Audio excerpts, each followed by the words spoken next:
Hello everyone, welcome to this lesson. Today we're going to be covering scanning with Nmap. So in our last video we discussed a little bit about TCP versus UDP and how that was going to play in. And in today's lesson we're going to kind of see that more with Nmap scanning. So we're going to go over scanning TCP ports and UDP ports today. We'll also cover some ping sweeps and a little bit of Nmap scripting engine. So the entire lesson today is going to be in Kali Linux. So if you want to go ahead and get your Kali box ready and your terminal ready. So the first thing I'm going to quickly show you is how to do a ping sweep with Nmap. So in earlier videos we did cover how to write your own ping sweep in Bash. So we can also achieve the same thing in Nmap. So with that syntax, we can say nmap, and then we just say -sn, and then you pick the network you want to sweep. So you can do a range. You could say .1 through 254 if you want. You could say .0 whack 24 if you want. It really doesn't matter here. So if you go ahead and hit enter on that, this may take a minute. I'm going to go ahead and Alt Tab over and just show you a result of what I scanned earlier. So if you see here, the only thing that I don't like about Nmap with the ping sweep is that sometimes it shows you that every host is up, which just is not true. At least in my instance, I have maybe 10 hosts on my network and it's picking up everything. So take the results with a grain of salt. I would recommend using other types of scanning methods, building your own ping sweeps, and really in the future ICMP packets aren't really going to be the way you're going to want to find if a host is available. You'll probably just stealth scan or SYN scan a network, which is something we're going to cover here in a little bit. But I just wanted to show you this as an option. It does work sometimes. In my instance with my network, it's not working very well. So just know that the option's there, but it's kind of iffy at times. And as you can see here now, it has pulled up kind of the same thing.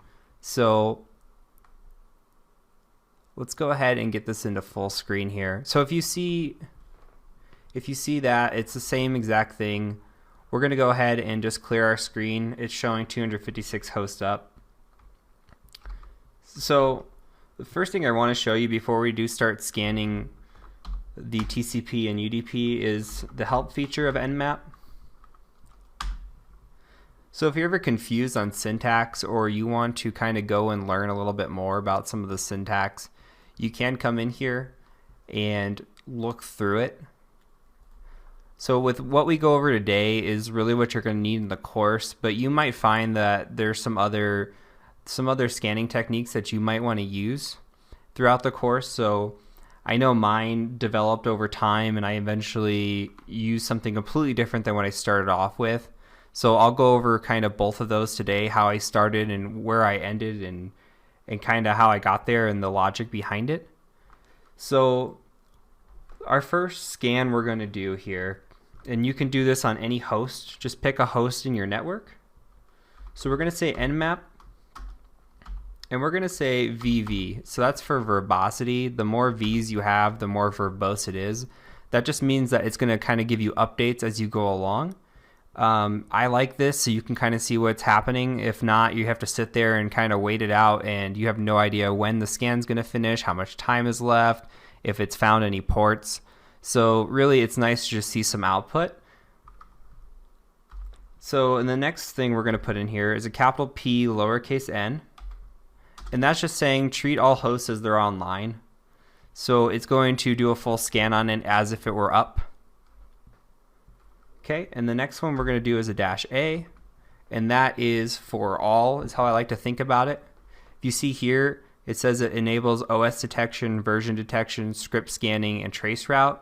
So it's covering ground on a lot of scans that are up here. Say -O here for OS detection. It's doing 4 and 1 for you. So I like to use -A. It's a complete scan. So We'll also do a stealth scan, sin scan. It's a dash S, little s, capital S. So what we're doing here is we're going to use our three-way handshake to our advantage. So we talked about last time how we send a SYN packet out and we receive a SYN ACK back, and then we'll send an ACK packet back. Well, in this case with stealth scanning, what we're going to do, instead of sending an ACK packet back, we're going to send a reset back, an RST packet. So we never actually establish a connection. So what we're doing there is we're receiving a response back saying, hey, you can connect to us, but we're never actually going to establish that connection because we don't want to tip off a firewall, or we don't want to tip off any kind of intrusion detection software. So nowadays, it's not really going to work out that well as far as being stealth. Most firewalls are going to pick up on this, but it's still the go-to method of scanning that we're going to use, and that's kind of the logic behind it. So the next thing we want to add on here is a T. I like to use T4. So T is for speed, and you can use a number between 1 and 5, 1 being the slowest and 5 being the fastest. So generally, if you use 5, it's going to get done faster, but you may be detected. It's going to make a lot more noise. There's a chance that you're going to run into some issues where you don't find open ports like you should. And 1's going to be the opposite, slowest. It's going to be more complete. You're likely going to find more ports than you would with T5. I like to run on T4. I haven't had any issues with it. We're not worried about making noise in the lab. If this were the real world, maybe we wouldn't use T4, just depending on if we're doing a stealth scan or not. So here it's not a big deal, so we'll go ahead and use T4. And then the next switch is going to be for ports. So if we typed in -P right here, we can say we want to look up a specific port. We could say port 80. Or we could type in up range 1 through 1000. But I just like to do all ports. So all you do there is you do -P-, because you want to search the entire range. So if you don't put in a -P, I think it searches for, the top 1,000 common ports. And you're going to find that there's a ton of ports open that are not on the common ports. So always scan every open port. That's pretty critical. Okay, so the next thing we're going to want to do is we're going to want to save our output. So there's a few different options. You could say output all. So that will save your output to an XML file, an Nmap file, and a greppable file. I don't really like doing it. You can. It just creates a lot of files and creates a lot of space. Me personally, I just like to do an N for Nmap file. So you're going to get the same exact output when you scan. That's going to be the same exact file, what's going in your file. So there we can just pick a folder. I'm going to pick root, and we can just call it tcp scan.txt. And then the last thing you have to do here is you pick the host that you want to scan. So let's just pick one host instead of picking a range like we did last time. So I'm going to pick 192.168.15.2. You can pick whatever host you want. And then all we have to do is hit enter. And it's going to start scanning. So the scan is going to take some time. You can see we're scanning all 65,000 ports. We're doing a SYN scan or a stealth scan. So we're going to be running scripts. We've got a lot of things going on here in the background. So what we can do is, I already have the output. We can kind of go over it. So you can see what kind of happens once the scan is finished. So if you look here, it picked up a few open ports, and you can kind of look through those and see if it found any information, if anything looks interesting.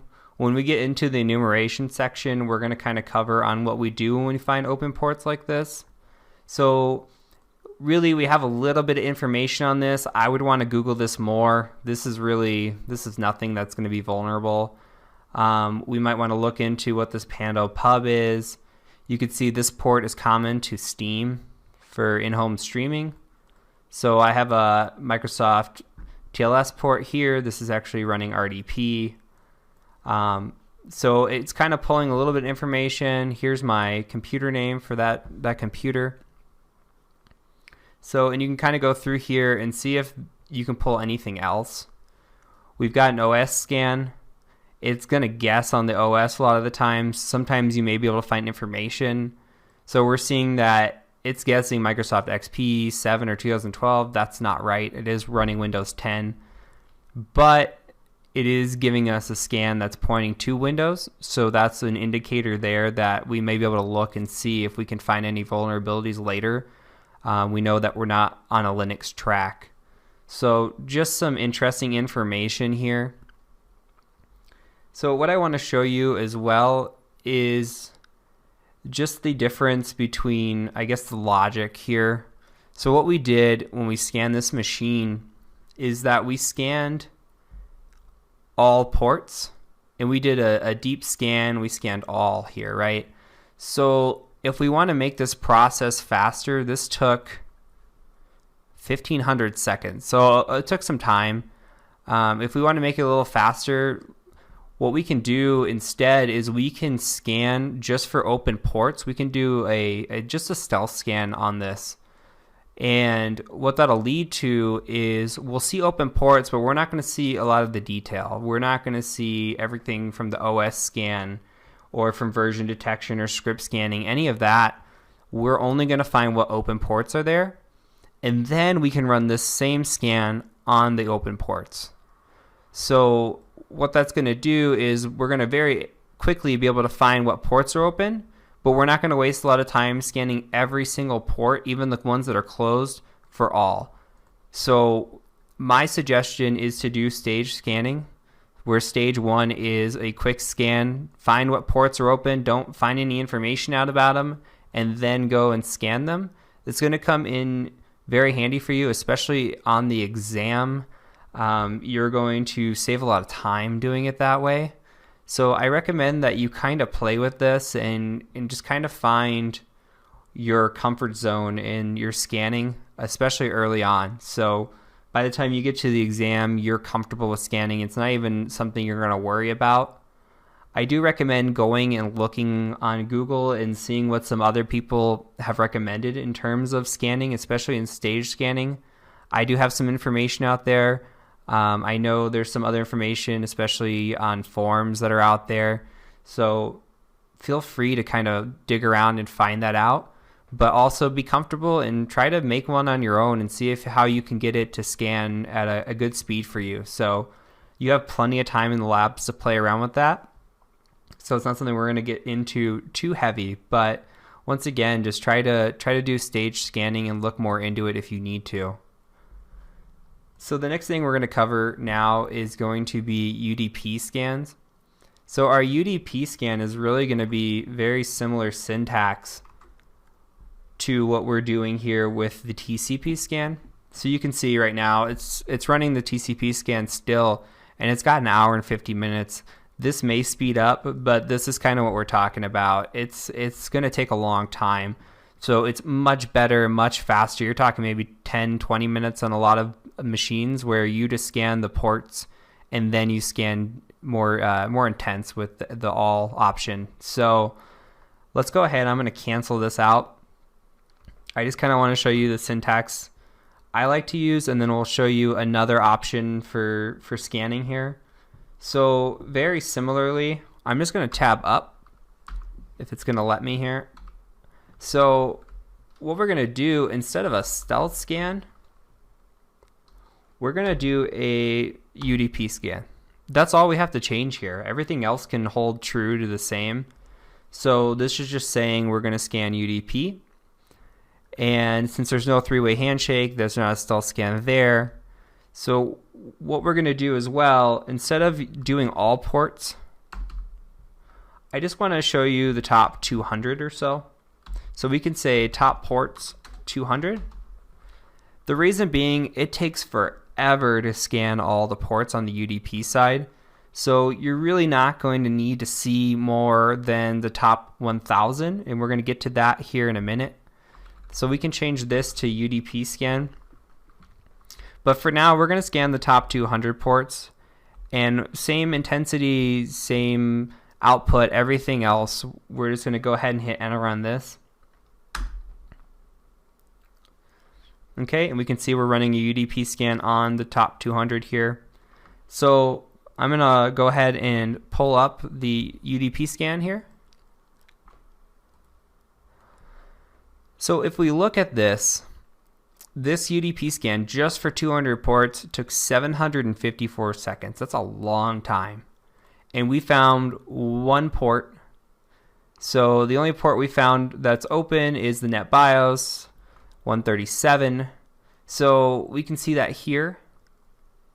So I do have Samba open on that machine, so that did pull up correctly. It's going to go ahead and try to make a guess again as to what's running on that machine. Again, it's wrong. So take this with a grain of salt. Not always right, but sometimes you will find useful information in the OS scan. And then it does run some information here. It ran some scripts on the Samba, and it is finding NetBIOS. It found the computer name. It can't find the user address or the username, sorry, but it can find the MAC address. So it's finding a little bit of information here, and this could be useful. So it's just something else to add to our information gathering. So the other thing I want to show you here with UDP scanning is a different method. So this is one of the scans I was talking about, that if you kind of go out and look, you might be able to find something similar. So this is very, very similar here in syntax. We're doing the top ports of 1000. We're scanning UDP. This is just saying it wants stats every 3 minutes instead of doing verbose or verbosity here. So just a little bit of different syntax. Has max retries of 1. And you can see here the scanning speed's actually on a 3, where here it's on a 4. And when you look at it, this took 119 seconds to find port 137 open. But the difference is that we didn't have all selected. So you could technically do a stage scan here too. So if you find something interesting and you want to find more information, you can scan specifically on those ports. So what we're looking at now is, say we found this and we found port 137 here. We can run the same scan that we have. We just have to change out the ports from top ports 200. We can just say port 137. And that's going to go completely faster. I mean, you're talking about scanning one port as opposed to 200. So your 2 scans are going to be faster than 1 scan of 200 ports here. So just something to think about. And this is just another reference to stage scanning. I completely recommend it. So research that. Once again, look on the web and see what you can find. Very, very useful in the labs and especially on the exam in terms of time-saving tactics. Okay, and so the last thing I do want to cover is going to be Nmap scripting engine. So let's go ahead and cancel this scan here. So the Nmap scripting engine is a set of scripts that's provided by Nmap that can be used to find vulnerabilities. You can look for DNS zone transfers. You can do OS discovery, Samba version types. There's a ton of information you can use here or find here, and it's all legal to use on your exam. So I think it's great. If we change our directory real quick, if we go to our user folder, share, Nmap, and scripts, and we just ls in there, these are all the Nmap scripting engine scripts here. There's a ton of stuff. So my recommendation would be, if you're interested in finding something, you can look for specifics in here. You could also Google and see if there's a script, since there's so much information here. There's also a way to run all, which I'll show you here in a second. So you can just kind of see through looking them. If you're looking at Samba, for example, you see Samba share open and you're curious that maybe it's vulnerable, like say this MS08067 is a really, really popular vulnerability, or this MS17010, that's your Eternal Blue or your WannaCry, right? So you can kind of search, if you have a hunch, you can search for an individual script, but I prefer to search for all. So let's go ahead and kind of cover that. So let's say on our machine, we did find Samba was open, right? So maybe we want to look at port 137 that we found. And what we can say is script.